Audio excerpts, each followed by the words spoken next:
and the earth. Those are the first words of the Bible, and they're very clear. They teach that the universe was brought into existence by God, but our modern world tends to be dominated by atheistic philosophy. Certainly media are. Wouldn't get anyone admitting to that on television. And our education system is supposed to be based on that idea these days. Atheists start with the assumption there's no God, and then they try and explain the universe and life within it as a result just of purely random chance and natural law, and they fail. And the evidence is on the side of the existence of God who created the universe. So let's start with a look at the evidence that the universe was actually brought into existence by a creator. Now, in classical times, Greek philosophers taught that the universe had always existed, and that was generally believed until, well, I'm going to say quite recently, but I mean within the last century or a half or something like that.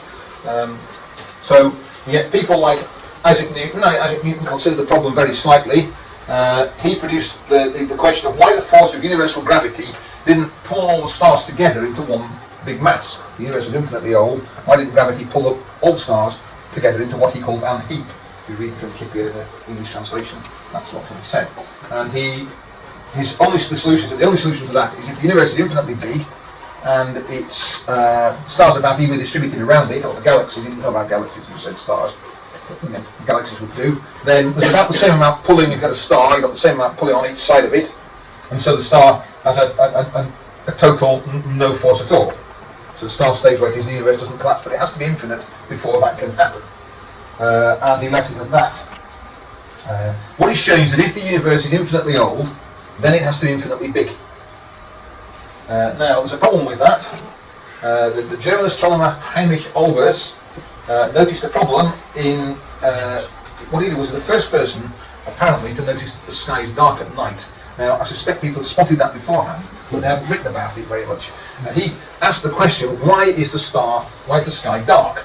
Because if the sky is infinitely big, whatever direction you look in, the line of sight will end up on a star.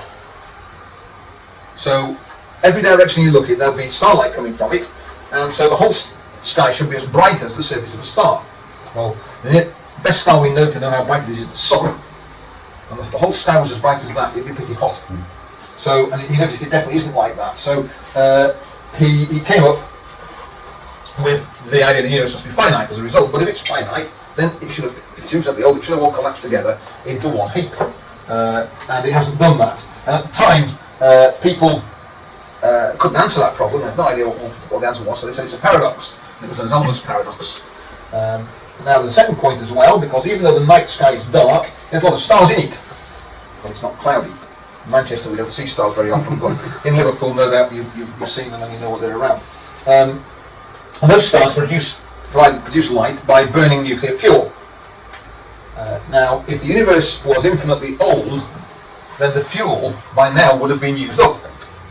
And so the stars would have gone out. It's called heat death in the end, the idea that everything used up and everything just evenly spread out through the universe, and that's what you'd expect to get. The fact that stars exist also show that there's something around it. And atheists are uneasy about that idea,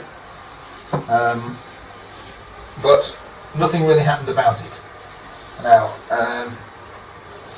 the next thing that happens is that Albert Einstein producing a set of equations which talk about the size of the universe, and he showed that, he started off by showing the universe either collapsing or expanding.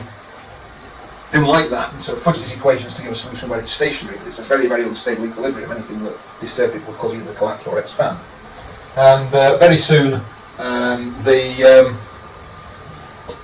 people were saying, well, the best solution is, as a chap called Lemaitre who launched it, the best solution is that the universe started off with a creation event, it's been expanding from that. Atheists didn't like that. They said, no, we've got later on the evidence that the universe is expanding appeared in spectra of stars. And so the atheists didn't like that, and they devised the idea of a steady state theory where there's little tiny bits of creation going on all the time to try and fill the spaces that the expansion leaves behind. That's called the steady state theory, and they tried to belittle the idea that there was a creation event by renaming it. Instead of calling it the creation theory, they call it the Big Bang theory. And so the phrase Big Bang theory is an attempt to belittle the idea that there was a moment of creation that really took place. Now, It was then, there are also bits of evidence told us paradox. In fact, stars are still burning, but you'd expect if there was a creation event that it would leave echoes in the sky in terms of thermal radiation, which has cooled down to microwave radiation, and it would have a thermal spectrum. No one found it initially, but then these two characters here, these are called Penzias and Wilson, that's their surnames. They were using this thing, which is a sort of radio telescope, not really built as a telescope, it's designed to detect microwaves. They were looking for interference on telephone networks. Often there were microwaves that we used to transmit telephone messages, and there was a funny hiss that they kept on getting, so they were trying to find out where it was coming from by pointing this in all different directions. They found that more or less every bit of the sky, absolutely evenly, or apparently absolutely evenly, was generating this microwave background. They refer to it as cosmic microwave background radiation. And it matched up with what the theoreticians were telling the idea of a creation event should have produced. And in fact, they could work out the spectrum that it should look like if you plot the wave number. It's a measure of the frequency that way, and on this way you measure the intensity. Then you should get a curve like that. That's what you get. Penzias and Wilson couldn't measure that because there's lots of absorption by the atmosphere, which tends to put it off slightly. But they sent a satellite, the Cosmic Background Explorer, COBE, and that measured the spectrum very accurately. And in fact, it's so close that I can't draw a line that's thin enough to show the difference between the measured values and the values that the idea of creation predicts. So the Big Bang Theory predicts that curve, and that's the curve you see, and it's exactly right. And then they sent up, or the other satellites which have confirmed it since, and it all fits in quite nicely. There's lots of evidence keeps on coming in, and it all shows beyond any doubt the universe came into existence as the result of a single creation event. Now, let's think about what that means. I want to start off with two definitions. The first one is a definition of the idea of contingency. Something is contingent if it doesn't have to be like it is. So the notes that I've got for this talk, for example, don't have to be like they are. I could put the words in a different way. I could explain them differently. I could have got fewer spelling mistakes. It could have been grammatical, like the crossings out. Also things that would be different about it. It doesn't have to be as it is. And that means it needs an explanation. Something that's contingent, that doesn't have to be as it is, needs something to explain why it is like it is. Like my poor education, or whatever it happens to be, that leaves me with lots and lots of spelling mistakes. Or the fact they exist at all. Something not existing, that would be different. So I might never have written those. Or I might not have, say, what's the cause? These notes have a cause, which is I got a pen and wrote them. Then you can say, all right, well, you're contingent as well. What's your cause? Well, I got parents. And so on. We can keep on tracking back lines of cause. Any contingent entity has to have a cause. The other kind of entity you can have is called a necessary entity. So if it's not contingent, then it's necessary. So a necessary entity doesn't have to have an explanation. It's explained by itself. Things you can say about necessary entities, they have to be infinitely old, or at least they have no beginning. If there's a time when they didn't exist, they don't have to exist. And there's nothing that can limit them, because then you'd have something else that explained what they were like. So a necessary entity is a very unusual kind of thing. I say strange. It's strange to us, because none of us is necessary. We're all contingent. Contingent entities require an explanation, and the universe we just showed is contingent. It came into existence. There was a time before which it did not exist. And so we can go on and make that into a sort of logical argument, put it properly. So first of all, we say some things in the universe exist. Almost everyone here will agree with that, right? It's possible for those things not to exist. There's no reason why this school has to be here. Someone built it, that's why it's here.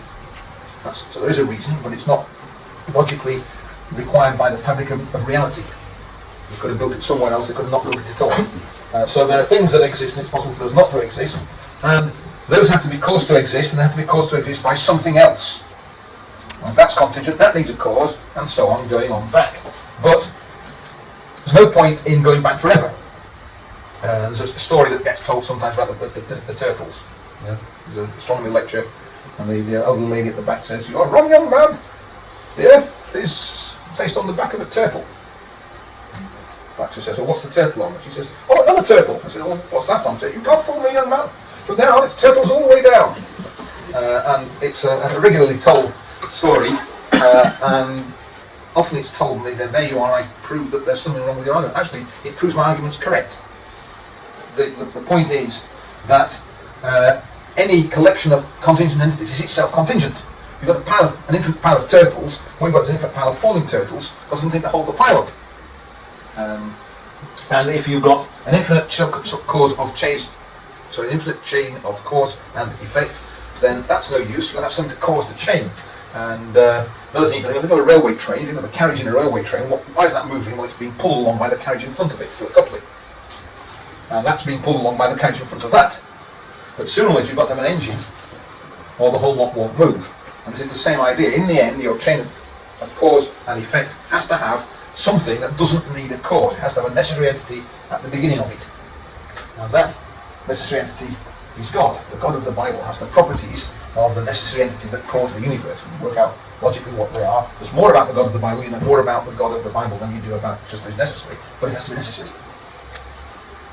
So, let's move on now to the second line of reasoning. That's the idea of design. If an object is designed, then it has to have a designer. That's almost a given. The whole point about it being designed is that someone designed it. Now, and that designer must have the capacity to reason, and he must have a purpose. Why did he make it? He made it for a reason. And he has the power to give the design substance. The problem is how we recognise that an object has been designed. Now, I don't know if you know what that is. That was dug up, it was brought up by fishermen from the floor of the Aegean Sea, along with some coins and bits of sculpture and so on. It took a while for them to work out what it was, but they could date it to about 150 BC. And if you look at it, it's clearly got a wheel, and if you look at it even more carefully, you see it's a cogwheel. And there are a whole lot of cogwheels in some kind of clockwork device with a wooden box around them, which has disappeared actually. The wooden box is pretty well rotted away. And they call it the Antikythera mechanism, the Alexander of Antikythera.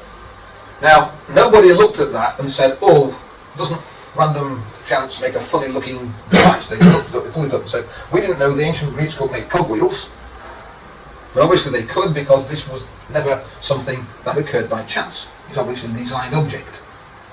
And the point is, if something like that's obviously designed, then living things, just take one example, are much more complicated than the Antikythera mechanism. So you come across that, you ought to be thinking maybe that was designed as well.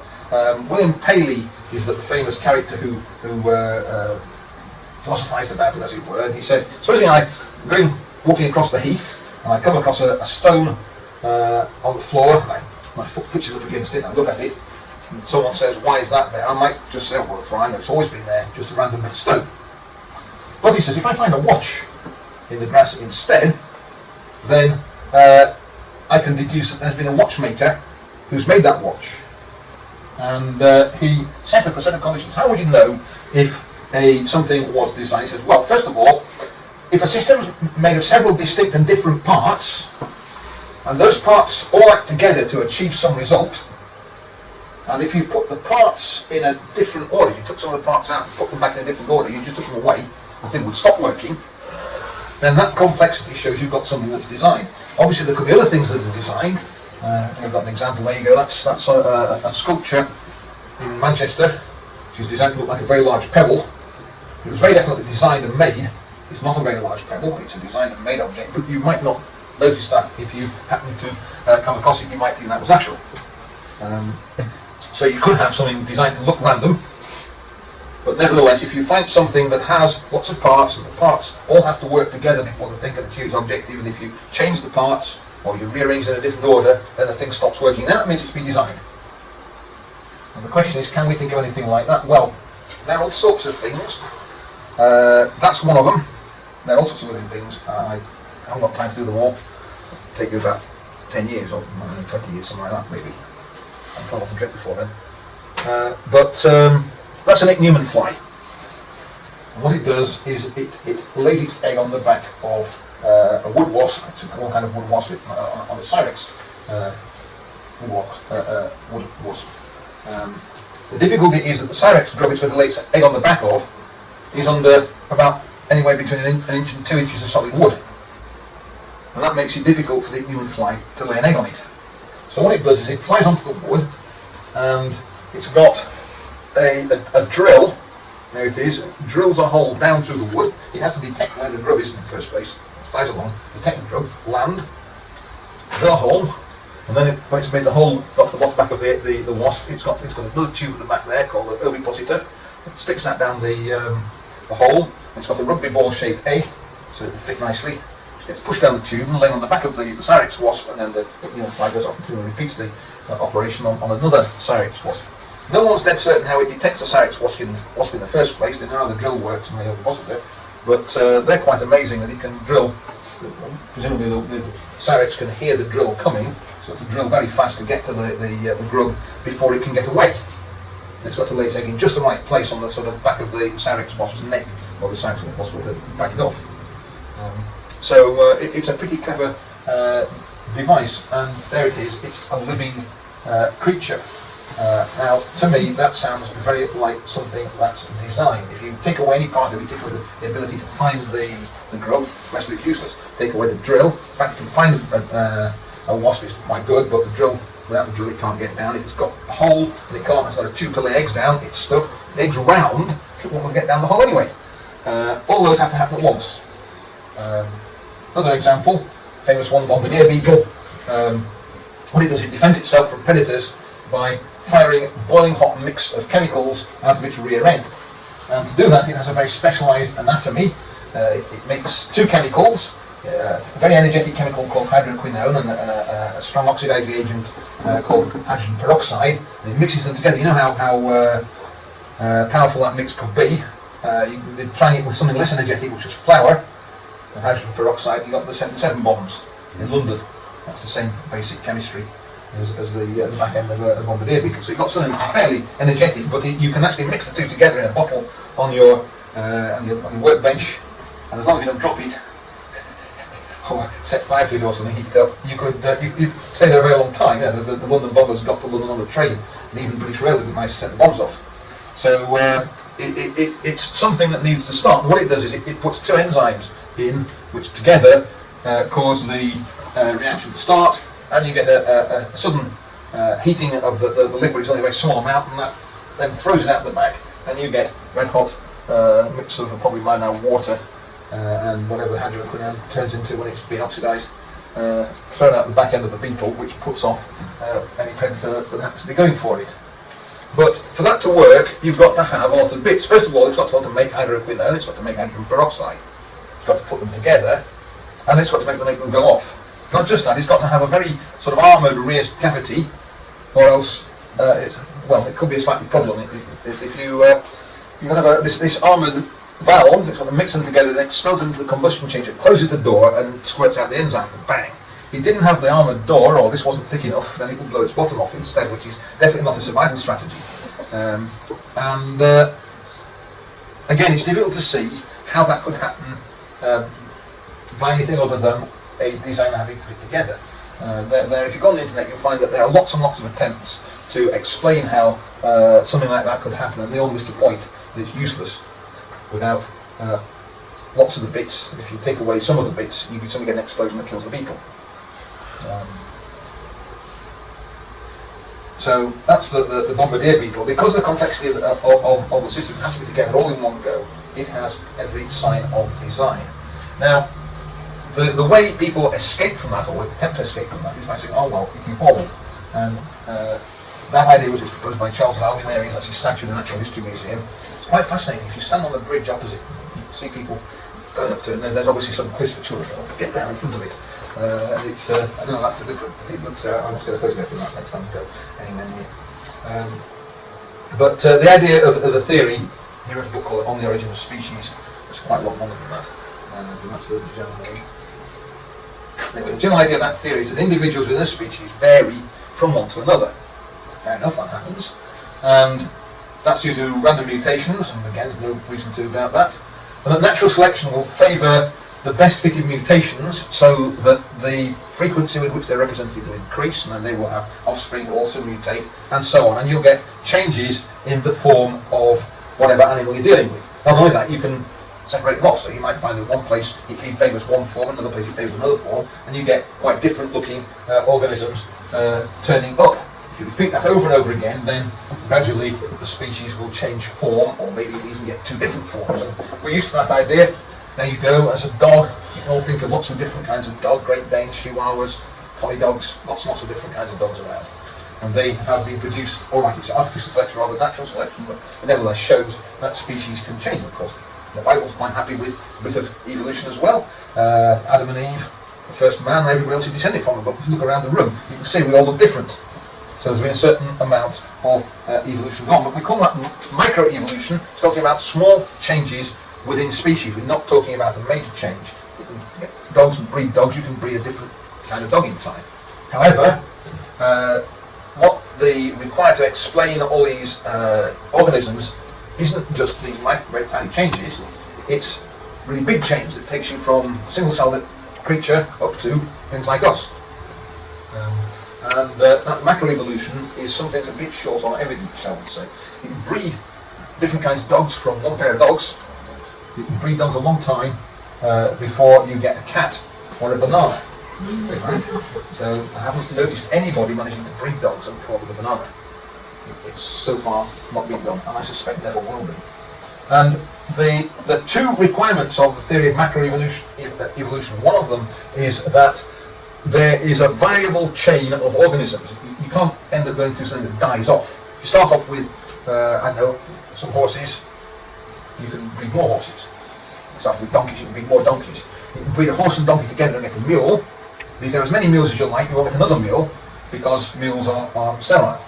And you've reached the limit of how far it's gone. Possibly horses and donkeys at some time in the past had a common ancestor. They've separated. Maybe they have, maybe they haven't. I don't know. But the point is that you can't take the variation too far before it gives up. And that's true of every species there is. You can't breed a dog with a cat. Christoph used to say you can't be a snake and a hedgehog. I don't know why, but he did. The other thing that's predicted is the idea that it's a gradual change. Mutations are only a small thing, so you might get a bit bigger, different colour, slight changes. And each of those changes has to be viable, it has to be possibly live, and there has to be an advantage in it, or at least no disadvantage. Otherwise, natural selection will get rid of it. So, it's possible that there is something halfway between a dog and a banana, it probably doesn't have a really big viability.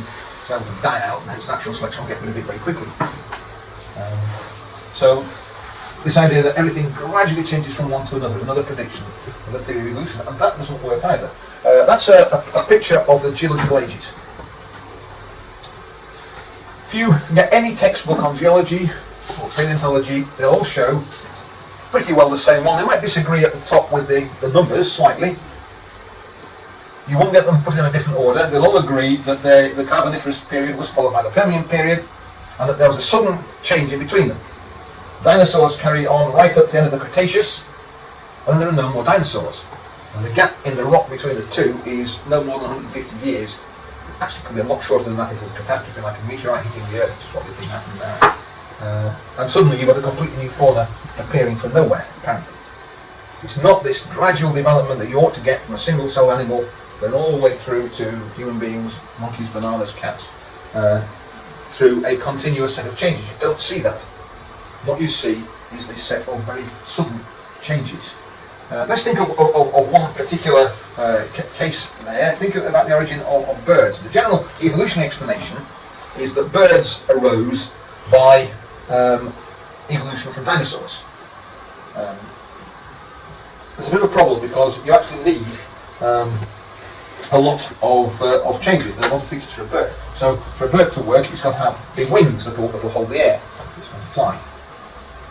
There's no point having little wings that can't fly unless you're balancing when you're running or something like that. If you're an ostrich and have the wings, then you can lose the function, but the other one doesn't work. It's got to have flight feathers. You clip the wings on a bird, it stops being able to fly. It's got to have strong muscles that will power the wing beats. Have great big wings. You can put great big wings on me. I won't be able to flap them because my muscles are rather poor by comparison with the bird's muscles. It's got to have something to attach the muscles to. If you put big muscles on me, and it'll just break your bones.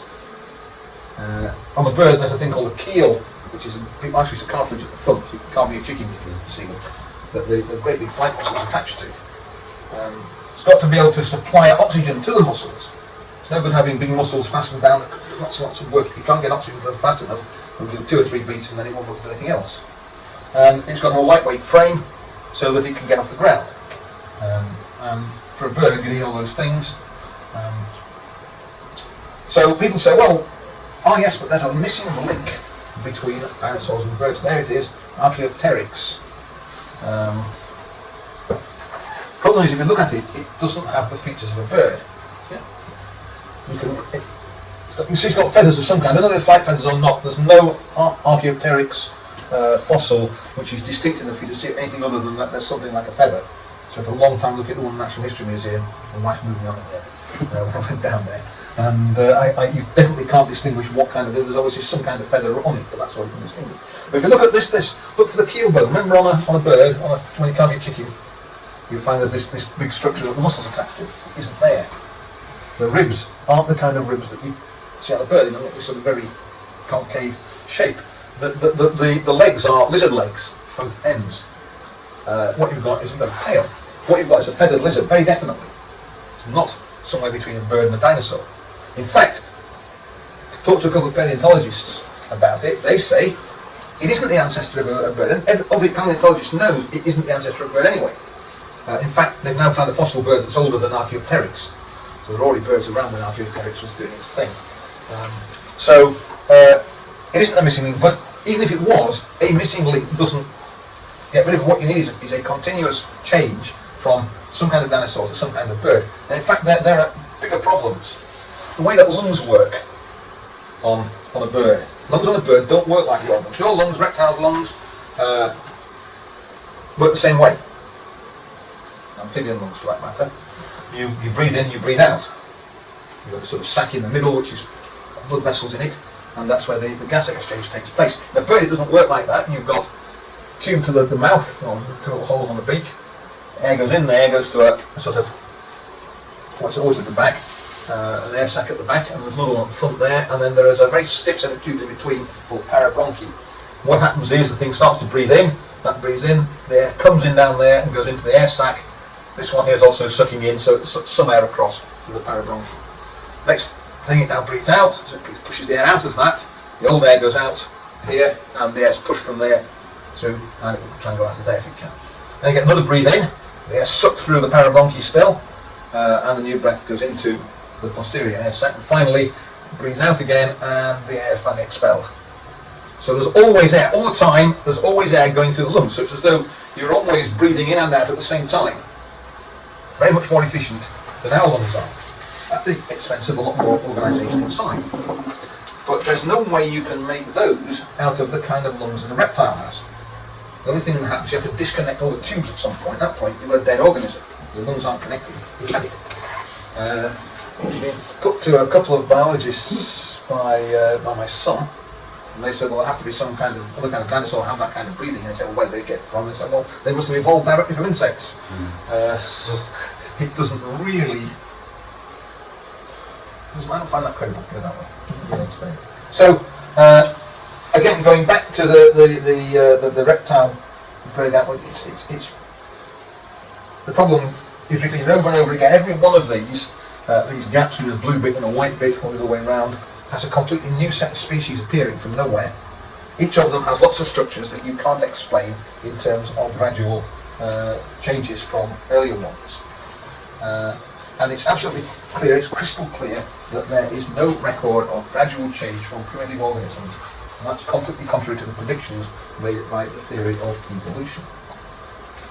And there's a lot said about biological design. Atheists are honest to admit that there are large numbers of places where there's no apparent route by which an organism or a system evolved. And often their commitment to atheistic philosophy is such, they'll claim that, well, an evolutionary explanation, we don't know what it is yet, but it must exist, and maybe one day we'll find it. But it's very much a blind faith. Is that it's against all logic and it's against all evidence. And of course, there's one system that hasn't evolved, which has got no children, and that's the universe itself. And the universe certainly hasn't. Now, it's only since the 1980s that we've really been able to appreciate how narrow the design tolerances in the universe actually are. It's very, very carefully designed to allow life to exist. So, for example, think about water. Water is absolutely vitally important to maintain life. You've got to have something that's a nicely polar fluid, that's got a high sort of heat capacity, and so on. It's got lots and lots of properties. Water has all of them. But it's rather odd. For example, ice is less dense than water. You get you're cooking fat, and you find that you put a bit more cooking fat in an already melted, but it just sinks straight to the bottom. It doesn't float. And that's true of just about every other substance. The solid is more dense than the liquid, but for ice floats on top. And that's really very useful, because if the ice didn't float, sank to the bottom, and you get another layer of ice forming on top, that would sink and so on, until in the end the whole lot floats through, and the whole planet would look like that, except there'd be no person on it to deal with good in ice all the time. So water has to have a rather unusual property there. If water wasn't so common, it would be a really weird laboratory curiosity, and people would be curious to see it in the museum. But if you live in Manchester, it comes out of the sky. So quite often you can predict how chemicals work. There's a thing called the periodic table that has the different atoms or different chemical elements across the top. And if you go down a column of it, then you find that group of elements all do the same thing. So some examples there. This set, for example, here, it's called the noble gases or the inert gases, and they're all pretty well the same. They're gaseous. They don't react with anything else very much. This lot here, called halogens, they all react the same way with very, very heavy with elements on the other side. You get sodium, you can have sodium fluoride, sodium chloride, sodium bromide, and so on, and it will be the same sort of substance. This end here, these are alkali earths. Forget the H at the top. Hydrogen is a strange thing. It appears twice. Well, sometimes it appears there as well.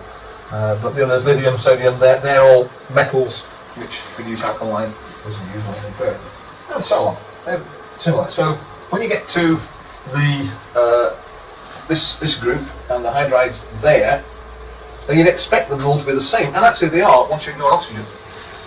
So if you plot, for example, the melting point and the boiling point, then you can see hydrogen telluride, it's a smelly gas, very, very smelly. Hydrogen selenide is a very smelly gas, not quite as smelly as hydrogen telluride, but still pretty smelly.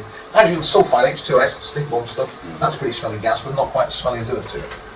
And you'd expect slightly less smelly, but still pretty smelly gas, H2O. But it isn't, it's a liquid. If you look at the melting point and the boiling point, they're, first of all, a lot higher, so it's a liquid, at ordinary temperatures around here. Secondly, the distance between the melting point and the boiling point is a lot higher than it is for the two. So there's a lot more variety of temperatures away from the liquid, which is very useful for light. If the water only had a sort of 10 degree, 15 degree gap between melting and boiling, then all the water will boil every day and it'll freeze every night. It doesn't, it's got this nice wide gap to it. It's very nicely designed. And it does that because of hydrogen bonding, or a special kind of chemical bond, which only occurs in a very small number of elements. And it does that because the sort of basic physics of the situation says that just balance very finely for water to behave like that. Now, there's a chap called, well, Astronomer Royal, Martin Rees, wrote a book called Just 6 Numbers.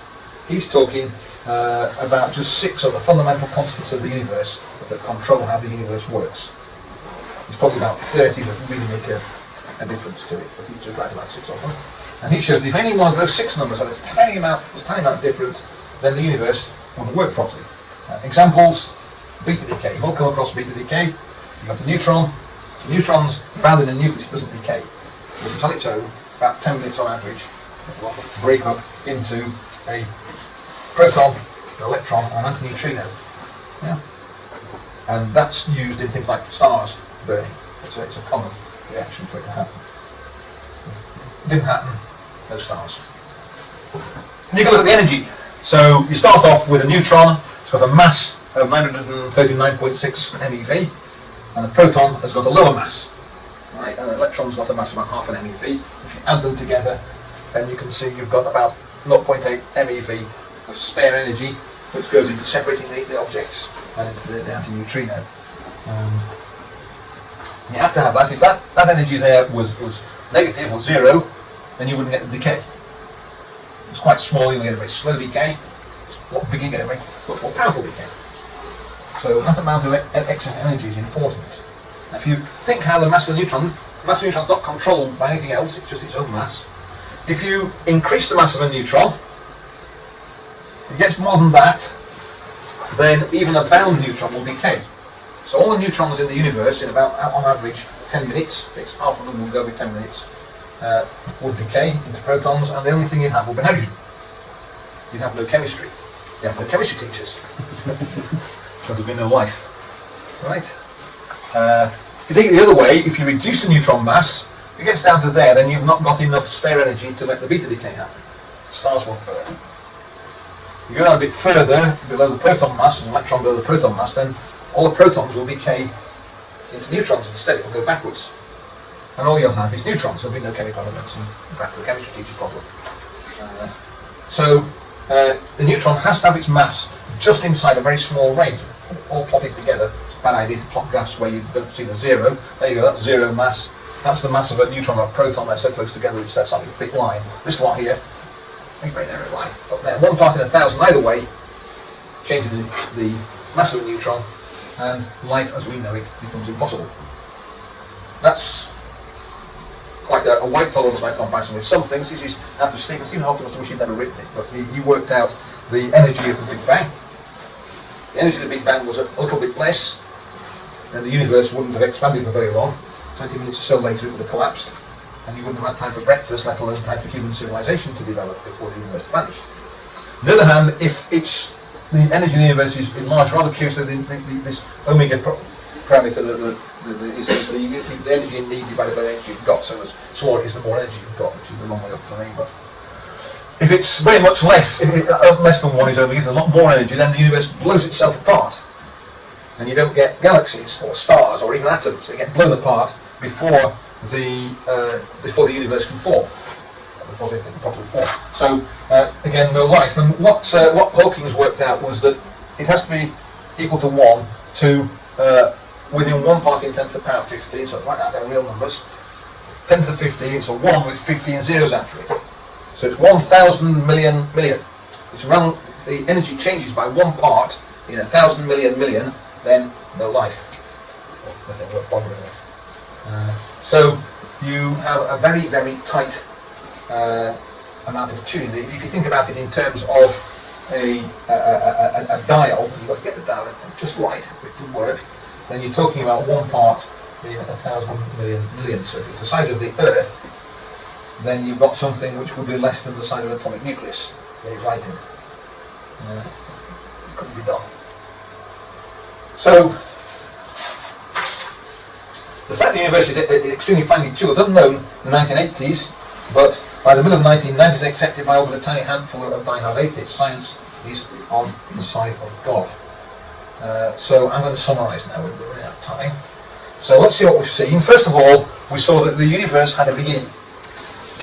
It came into existence as the result of a special event, and the universe has to be contingent. It could be different. It might even not exist. So therefore, there has to be something that caused the universe to come into existence, and in the end, the ultimate cause has to be something very special that didn't have to be created itself. And that's an absolute guarantee. Secondly, living creatures show signs of having been designed by a powerful and a purposeful agent, something that had or someone or some entity that had the intelligence to get it right and a reason for doing it. So it had a purpose and a thought to do it. And we also saw the laws of nature that govern the universe are very finely tuned. And again, it's almost impossible to believe that the universe is like that just by chance. One of my colleagues at work did, one of the days when I was still employed, did a survey of the scientists in the faculty I worked in at the university. And he found that 60% of them were very keen believers in creation. And that's when you take away the engineers who were a little less convinced, and the computer scientists who definitely weren't convinced. That made actually a very high proportion of the actual scientists, the sort of physical scientists and the chemical scientists and so on, who were there believing that the universe was created. Science is on the side of God. Actually, it's this fine-tuning thing that's made a big difference about it. But is quite interesting. Everything we've seen speaks of a designer. Even the laws of nature are strange because they're comprehensible. You can understand them. You have to do experiments, you have to think hard about it, you can decode them. That's what Einstein said about them. They're understandable. The only incomprehensible, he said it in German actually. But actually, translated, the only incomprehensible thing about the universe is that it is comprehensible, is what he said. Effectively, the laws of nature are a message written in code. If you've got a message, and it's been written by someone, the message is a bit strange, it's not come from anywhere. And the author of the universe is the God who reveals himself in the Bible.